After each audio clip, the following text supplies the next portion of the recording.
असतं की काय सगळं झालेलं आहे। माझ्या जीवाला जर काही झालं तर तुम्ही जबाबदार राहताल। हा तहसीलदार आणि पीआय जबाबदार राहताल। माझ्या जीवाला जर काही झालं तर तुम्ही जबाबदार राहताल, प्रशासकीय सगळे जबाबदार राहताल। तहसीलदार साहेब स्वतः होते आणि पंचनामा सुद्धा त्यांनी वैजापूर हद्दीतली वाळू आणली असं केलेलं आहे। काय झालं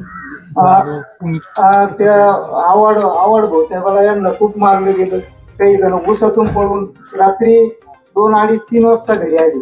अजूनही ती बेबाबत आहे काही जण।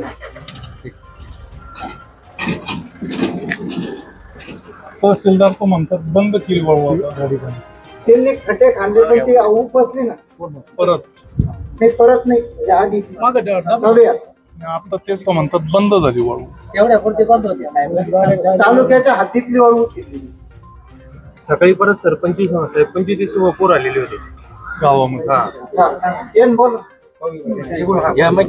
या ठिकाणी वाळूचा त्वरित बंदोबस्त झाला पाहिजे। आता सध्या गेले तर तिथे आता 20-25 पोरं सध्या बसलेत आहेत गोवरगाव मध्ये आणि प्रत्येकाला रात्री दूध डेअरी तिने बंद केली। दुधाचा आणि वाळूचा काय संबंध आहे? दूध डेअरी सुद्धा बंद केली का? पोलीस तिला आले तर दूध घाला घरी जा म्हणे। त्याच्यावर तुम्ही निर्णय घेतला पाहिजे। तुमची नागाने तर बदनामी चालू आहे, आम्ही खापून घेणार नाही तुमची बदनामी। सर्व प्रशासनाला प्रशासन म्हटल्यावर सगळेजण घाबरतात, पोलीस असेल अधिकारी लोक असेल। पण आज आम्ही काल एक वेगळी गोष्ट पाहिली का गुंड लोक आम्हाला मारहाण करत होते आणि प्रशासन पाहत होतं। आणि त्याच्यानंतर काही गाड्या आल्या, जे गावातील लोक होते त्यांना दमदाटी करत होतं। पण ही परिस्थिती पहिली तर त्या गुंडांना ते काहीच म्हणत नव्हते। सगळं झाल्यानंतर जसं यांनी सांगितलं डेऱ्या बंद करायला लावले। एखादा व्यक्ती घरात होता, गाव आणि नदीचं अंतर 2 किलोमीटर आहे, तो त्याच्या घरासमोर उभा होता। तर होय म्हणे घरात तो व्यक्ती स्वतः म्हणे तर साहेब म्हणे वाळू तिकडे म्हणे, मी माझ्या घरासमोर येऊन तुम्ही दमदाटी करा। ज्याला दमदाटी करायची त्याला तुम्ही दमदाटी केली म्हणे। 1.5 महिना झाला वाळू चालू आहे, तुम्ही पहा खड्डे किती झाले नदीजवळ। आमच्या गावामध्ये एवढे कामं झाली, पण रस्त्याचे एवढे काम झाले, पण आज एकही रस्ता तिथं राहिला नाही, एकही रस्ता राहिला नाही। सर्वसामान्य लोक आज हैराण झालेले। शाळा चालू झाली, चला उन्हाळ्यात होता त्यावेळेस काय वाटलं नाही, पण आज झेडपीची शाळा आहे, गाडगे साहेबांची शाळा आहे, तिथं लोक शाळेत पोरं शाळेत जाते, पण त्यांना पण आज म्हणजे गाडीचा डंपर झाले तर त्यांना साईडला व्हावं लागतं। ही अशी परिस्थिती आहे। म्हणून 1 महिना झाला प्रशासनाने कुठलाही त्याच्यावर काही हस्तक्षेप केला नाही। पण आज आमची विनंती आहे तुम्हाला साहेबांच्या माध्यमातून विनंती आहे, आपण याच्यावर तोडगा काढावा। ठीक आहे, कोणाचा काय सपोर्ट असेल, लोक काय आज गावात काय काय बोलतायत त्याची नाही त्याची बातमी करून राहिलेली आहे आणि ज्याचा खरा ओरड असेल त्याला काहीच करायला तयार नाही। आणि हे प्रशासन पाहत आहे, तुम्ही प्रशासनाला आमची एक विनंती हात जोडून विनंती आहे, तुम्ही याच्यामध्ये लक्ष घाला। आणि काय थोडा पंचनामा केला साहेब, तुम्ही सगळेजण पाहिलं या स्पॉट पंचनामा तुम्ही आता पाहिले। सगळ्या लोकांना विनंती करतो, पत्रकार लोकांना पण आम्ही पत्रकार लोकांना विनंती करतो, कुठे खड्डे कुठे वैजापूर राहतंय हे तुम्ही पहा। आणि गावातले तुम्ही म्हणता गावात इकडून रस्ते, आमच्याकडे परवा दिवशी काही पोलीस गाड्या आल्या, त्यांची त्याच्यात डंपर जात होती। ही काय पद्धत आहे? आणि तुम्हाला जरी जाऊ द्या ते काय असू दे, पण तुम्ही काल जो पंचनामा केला स्पॉट पंचनामा, तो तिथं तुम्ही पहा किती सत्यता आहे। आणि खड्डे कुठे खड्डे तर तुम्हाला दिसेल ना। आज आमची साहेब तुम्हाला विनंती आहे तर तुम्ही स्वतः काल जसं तहसीलदार साहेबांना येत नव्हते नेलं तसं आम्ही तुम्हाला साहेब तुम्ही स्वतःला आम्ही तुम्हाला नेणार आहे, तुम्ही स्वतःसाठी पहा। आणि खड्डे कुठे भोगरावमध्ये एका वैजापूर ते तुम्ही पहा, मग तुम्ही ठरवा काय करायचं काही। मला तुमच्यावर विश्वास आहे, मला माहिती आहे की कोण वाहतोय, कोणाचा वर दास्तोय, महसूल पोलीस यंत्रणा कोणाचे काय काय लागेबंद आहेत, पण मी येऊन काय करू तिथे? माझा तुमच्यावरती नाही विश्वास, तहसीलदारांवरती विश्वास आहे। त्यांनी मला खात्रीने सांगितलेलं आहे की नेवाशा तालुक्यातल्या क्षेत्रातून वाळू जात नाही। बरोबर आहे, तुम्ही पेपरला पण सांगितलेलं आहे आणि तुम्ही मला पण सांगितलं। तुम्ही कालचे तुम्ही स्पॉट पंचनामा आताही झालं ना, काय झालं चालायचं का? आता चालू ना आहे का वेळ? काल रात्री आम्हाला मारलं तुमचं सगळं काय काय झालं तुम्ही पाहिलं. आता रात्र होती काल पण आता दिवस आहे तुम्ही या पाहिला. आता अजून काही मुर्दे पडू द्यायचे तिथे नाही? आहे का वेळ तुम्हाला यायला? हा नाही, आता घोगरगावचे जे ग्रामस्थ आहेत त्यांनी त्यांच्या भावना इथं व्यक्त केलेल्या आहेत. मी साधारणपणे 3 आठवड्यापूर्वी ज्यावेळेस घोगरगावच्या ग्रामस्थांनी माझ्याशी संपर्क साधला की अतिशय राजरोसपणे मोठ्या प्रमाणामध्ये वाळूचा उपसा तिथे चालू आहे, मी त्यावेळेस आपल्याशी बोललो, तुमच्याशी पण बोललो, तुम्हाला कल्पना दिली की नेवाशा तालुक्यामध्ये वाळूमुळे खूप दुर्दैवी घटना झालेल्या आहेत आणि हे पूर्वपदावर आणताना खूप रक्त सांडलंय. आम्हाला 10-10, 15-15 वर्ष आतापर्यंत आम्ही वातावरण निवळत आणलेलं आहे, एकामेकाच्या मध्ये विश्वास निर्माण करायचा प्रयत्न केलेला आहे. ही दुर्दैवी घटना जी होते त्याच्यामध्ये पोलीस स्टेशन आणि तहसीलदारांचा हात आहे असा स्पष्ट आरोप माझा आहे. तुम्ही दोघांनी जर ठरवलं तर वाळूचा एक कण देखील उचलला जाऊ शकत. मी तुम्हाला 3-3 वेळेस फोन करून सांगून देखील वाळू उपसा जो व्हायला लागला, मी तुम्हाला कल्पना दिली होती की कायदा सुव्यवस्थेचा प्रश्न होऊ शकेल आणि नेमकं काल तुम्ही समोर असताना ते झालेलं आहे. जर दगड मारायला लागले शेतकऱ्यांना, एक तर तहसीलदार पीक विम्याच्या बाबतीमध्ये मी बोलणार आहे पुढे, पीक विमा मिळत नाही, शेतकऱ्यांना शेतीमालाला भाव नाही आणि अशा वेळेस शेतकऱ्यांना त्यांचा स्वतःचा उद्योग सोडून असं आंदोलन करावं लागतं, वाळू थांबवावी लागते, मार खावा लागतो तुमच्या उपस्थितीत. जे तुमचं काम आहे वाळू थांबवण्याचं, जे धोरण आहे सरकारचं, ते आम्ही शेतकऱ्यांनी करायचं आणि तुम्ही वाळू माफियांच्या मागे उभं राहायचं. शेतकऱ्यांच्या जीवावरती हल्ले होतात आणि तुम्ही फक्त यस्सर यस्सर उत्तर देता. हे शोभून दिसत नाही तुम्हाला, अजिबात शोभून दिसत नाही. आम्ही बाकीच्या बाबतीत तुमच्या अनेक तक्रारी पोलीस स्टेशनच्या आणि तहसील कार्यालयाच्या आहेत, अनेक तक्रारी आहेत, त्या बोलू का आता? पण ठीक आहे, तुम्ही या महत्वाच्या गोष्टीमध्ये तर लक्ष द्यायला पाहिजे. मी एसपींशी बोललो, तहसीलदारांशी, कलेक्टरांशी बोललो, त्यांनी सगळे अधिकार तुम्हाला दोघांना दिलेले आहेत, सगळे अधिकार दिलेले आहेत की नाही, दिलेले आहेत की नाही? सक्षम अधिकारी म्हणून तुम्ही 2 जणच इथे तालुक्यामध्ये आहात आणि तुम्ही अशा प्रकारे जर हातूरमातूर कारवाई करायला लागले, तुम्ही मला सांगायला लागले हा तालुका माझा आहे, तुम्ही पाहुणे आहात, मला माहिती आहे घोगरगावची शिव कोणची आहे, गंगापूरची शिव कोणची आहे, तुम्ही आम्हाला समजता की काय? एकदा झालं, 2दा झालं, 3-3 आठवडे जर आम्हाला तेच उत्तर मिळत असेल आणि आता आल्यावर देखील तुम्ही तेच म्हणत असाल की आम्ही पंचनामे केलेले आहेत, तुमचा पंचनामा करायचा 2 जणांचा, लोकांना शेतकऱ्यांना पंचनामे करायला सांगू तुमचे. ज्या वेळेस शेतकऱ्यांच्या आमच्या नाका तोंडावरून पाणी जातं, आम्हाला या गोष्टी करायला भाग पाडू नका. बाकीचं काहीच आम्हाला बोलायचं नाही, फक्त वाळू थांबून दाखवा. आणि तुमच्याच्याने होत नसेल, आता ते म्हणतायत तुम्हाला वेळ असेल तर चला, मी पण येतो. मला आज इथे येण्याच्या अगोदर शेकडो फोन घोगरगाव मधून आले. इथे तुम्हाला निवेदन देण्याकरता ज्यावेळेस सगळ्या गावकऱ्यांनी सांगितलं त्यावेळेस श्रीरामपूर वरनं 5-50 मुलं तिथं गावात आली आणि कुणीही पोलीस स्टेशनला जायचं नाही, तहसील कार्यालयाला जायचं नाही.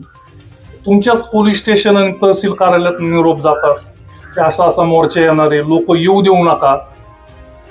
इतकी दहशत. प्रशासन पूर्णपणे फेल झालेलं आहे. ती जबाबदारी आता तुमची आहे. मी तुम्हाला एक आवर्जून सांगू इच्छितो की जर घोगरगाव मध्ये वाळू बंद झाली नाही तर पोलीस स्टेशन आणि तहसील कार्यालय दोन्हीला टाळ ठोकलं जाईल, तालुका पेटून उठेल. पुढची जबाबदारी तुमच्या दोघांची राहणार. एक दिवस तुम्हाला देतो आज, वाळू जर कायमस्वरूपी बंद झाली नाही तर पुढच्या परिणामाला सामोरे राहा. तुम्हाला शक्य असेल जाहीरपणे सांगा, शक्य आहे की नाही आता येणं आणि कारवाई करणं. काय कारवाई केली ते सांगा. गप्प बसून चालणार नाही. बोला काय काय केलं, काल काय झालं सांगा तुम्ही. सर काल आम्ही जे गावातले लोक आमच्याकडे आले होते त्यांच्या सोबतच निघालो होतो आणि नदी पात्राजवळ गाडी खाली पोहोचत नव्हती म्हणून बाजूला गाडी लावत होतो मी. त्यावेळेला आपले शेतकरी जे होते सोबत ते थोडेसे पुढे गेले. आमचा संपर्क थोडासा मागे राहिला आम्ही.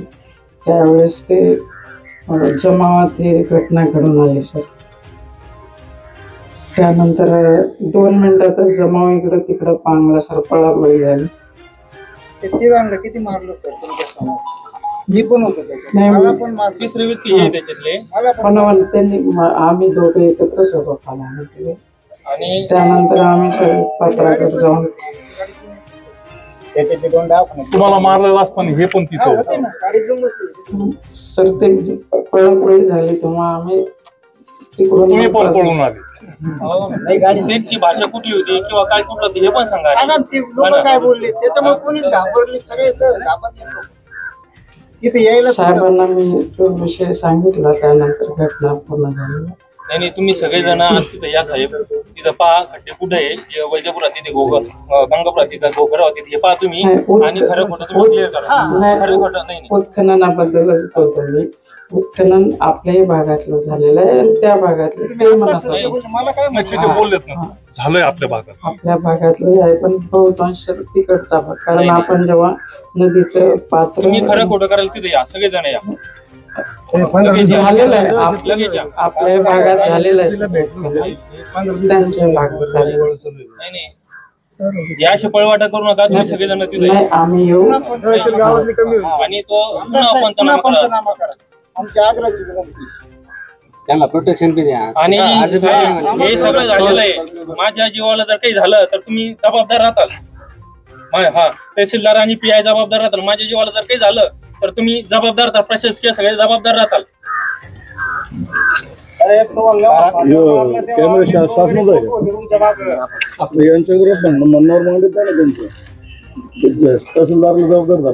जाधव, मी काल तुम्हाला फोन केला. तुम्हाला गावातले लोक फोन करत होते, तुम्ही फोन घेत नव्हते. शेवटी DYSP ला फोन झाला. आम्ही माझ्याशी बोला. DYSPशी फोन झाला. मी स्वतः PA ला फोन करायला सांगितला. त्याच्यानंतर किती वेळाने तुम्ही गावामध्ये गेले? तुम्हाला याच्यापेक्षा काय महत्वाचं काम असतं? 15 ते 20 मिनिटांमध्ये आणि जाऊन काय केलं तुम्ही? ते रडत बोलत होते. त्याच्यानंतर काहीच नाही. मी तुमच्याशी बोललो. SP ना विनंती केली, कलेक्टरने विनंती केली. ते पण 2 जण येणार आहेत तिथे. कारण तुम्हाला काय दडपण आहे किंवा तुम्हाला काम करायचं नाही किंवा तुम्ही घाबरलात की बाकीचं काय असेल ते काय माहित नाही. तुम्ही काल मी बोलून सुद्धा आज घोगरगाव मधले 500 लोक इथे येणार होते. तिथे गावामध्ये गुंड येऊ देत नाहीत. काय तुमचा बंदोबस्त करतो? आता इथे वाळू येऊन पडलेली माझ्या ऑफिसच्या समोर. करा तिचा पंचनामा. आणि मी सांगतो ना ती वाळू कुठली आहे. ती प्रवाराची आहे वाळू.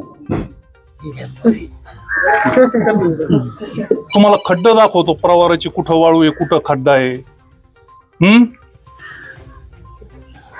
तुमच्या एका उत्तरामुळे की गंगापूर भागातली वाळू आहे, आपल्या तालुक्यातली नाही, अतिशय चुकीचं स्टेटमेंट होतं.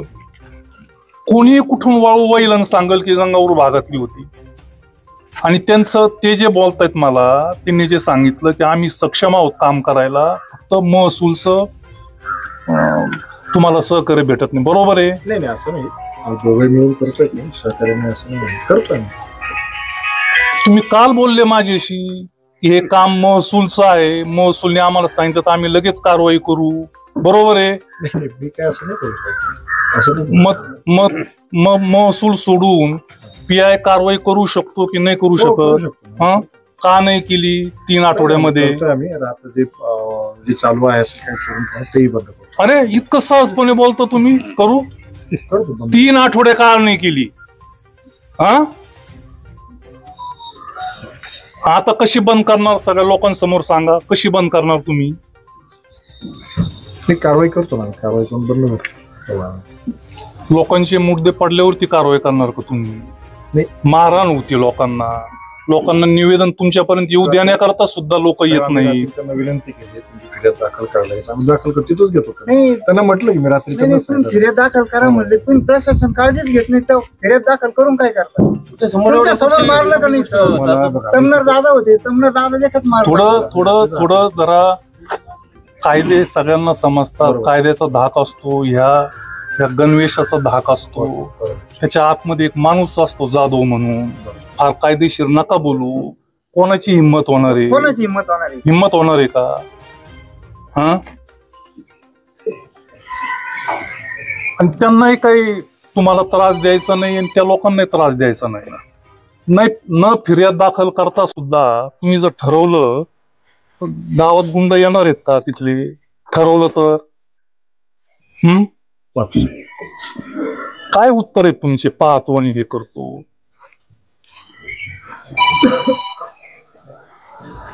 चला भोगरगावला.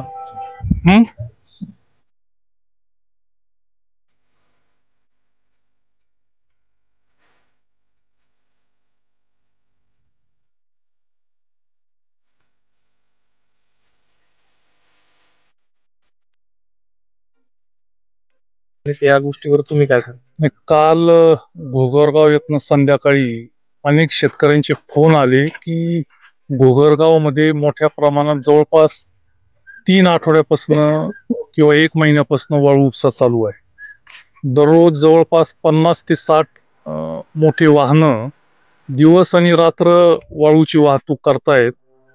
ते करत असताना अनेक दुर्घटना देखील झाल्या. लोकांच्या अंगावरनं ते वाहनं घालण्याचा प्रयत्न केला जायचा. गावातनं सगळ्यांनी मिळून विरोधही करण्याचा प्रयत्न केला, परंतु गुंड प्रवृत्तीचे वाळू तस्कर असल्यामुळे लोकांना त्यावेळेस खूप अडचणी आल्या आणि त्यांना शांत बसावं लागलं. परंतु काल तहसीलदार इथे गावात आलेले असताना तहसीलदारांना गावकऱ्यांनी विनंती केली की तुम्ही जो वाळू उपसा होतोय तो बघण्याकरता या. आणि तहसीलदार निघाल्यानंतर त्या वाळू तस्करांनी त्या शेतकऱ्यांच्या अंगावरती दगडफेक केली, त्यांना मारहाण केली. आणि शेतकऱ्यांनी मला फोन केल्यानंतर मग मी SP आणि कलेक्टर दोघांशी बोललो, PI तहसीलदार यांच्याशी पण बोललो, त्यांना सूचना केल्या. त्यावेळेस PI गावात आले, तहसीलदार तर गावातच होते. ते जरी गावात असले, जरी तक्रारी झालेल्या असल्या तरी वाळू काही कालपर्यंत बंद नव्हती. परंतु काल त्यांनी काही कारवाई केली, छोटासा सर खोदला. त्यामुळे काल रात्रीपासून आज सकाळी वाळू, आम्ही इथे आल्यानंतर वाळू उपसा काही दिसत नाही, वाहनं आज दिसत नाहीत. परंतु ही जी दुर्दैवी घटना घडली, लोकांच्या अंगावरती हात उचलला गेला, हे काही योग्य नाही. याला केवळ महसूल आणि पोलीस प्रशासन जबाबदार आहे. मी शेवटी काल परत SP आणि कलेक्टरांशी बोललो. घोगरगाव मधला वाळू पुरवठा बंद व्हावा म्हणून 2-2 वेळेस SP आणि कलेक्टरांशी बोलून देखील शेतकऱ्यांवरती, नागरिकांवरती वाळू तस्कर हल्ला करायला लागले. आणि वाळू जर बंद होत नसेल तर हे प्रशासनाचं अपयश आहे. शेतकरी शेवटी जे बोलतात की वाळूला राजाश्रय मिळालेला आहे आणि तो राजाश्रय असल्याशिवाय इतक्या मोठ्या प्रमाणामध्ये वाळू कुठेही उचलले जाऊ शकत नाही. वास्तविक नियम आहे की शासनाचा नियम आहे की जर वाळू उचलायची असेल तर तिचा रीतसर लिलाव झाला पाहिजे. इथे अजिबात लिलाव झालेला नाही. अनधिकृतपणे वाळू उपसा हा केला जातो. आणि त्याचबरोबर जरी लिलाव झालेला असेल तरी देखील पावसाळ्यामध्ये वाळू उपसा होऊ नये असं शासनाचं धोरण आहे. इथे आल्यानंतर मी तलाठी असतील किंवा सक्षम यंत्रणा असेल त्यांना विचारलं तर त्यांनी फक्त एक कागद दाखवला की आम्ही अशा पद्धतीने तक्रार केलेली आहे, परंतु कारवाई काही झालेली नाही. ठीक आहे, दुर्दैवी घटना झाली. मी PI आणि तहसीलदारांना इथे घेऊन आलोय. आता इथे सगळी चर्चा झाली की हा जो रस्ता आहे हा रस्ता बंद करायचा, पूर्णपणे उद्ध्वस्त करायचा, एक मोठा चर घ्यायचा आणि घोगरगावमध्ये जे 2 ठिकाणावरनं वाळू उपसा केला जातो त्या दोन्ही ठिकाणी अशीच कारवाई करायची. हे पोलीस प्रशासन आणि महसूल खात्याने मान्य केलेलं आहे. त्याचबरोबर हा जो वाळू उपसा झालेला आहे अनधिकृत, याचा देखील भूमी अभिलेखच्या अधिकारी कर्मचारी यांच्या माध्यमातून लवकरात लवकर किती वाळू उपसा झाला याचे मोजमाप घेतले जाणार आहेत असं तहसीलदारांनी आश्वासन दिलेलं आहे. त्यामुळे या गोष्टी आता बघू 2 दिवसामध्ये लवकर यांच्याकडनं काय कारवाई होती. ग्रामस्थांना जो त्रास होतो गुंडांकडनं त्याकरता एक पॉइंट इथे ठेवून पोलीस संरक्षण या गावामध्ये दोन्ही ठिकाणी द्यावं अशी देखील सूचना केलेली आहे. ती पोलीस प्रशासनाने मान्य केलेली आहे. आता हे सगळं ठीक आहे, आपण इतक्या दिवस सहन केलं. 3 आठवडे झाले, 1 महिना झाला, वाळू उपसा चालू आहे. प्रचंड त्रास गावकऱ्यांना झाला. 4 दिवस यांना देऊ. 4 दिवसामध्ये हे सगळंपणे पूर्णपणे बंद जर झालं नाही तर मात्र तालुका पेटून उठेल.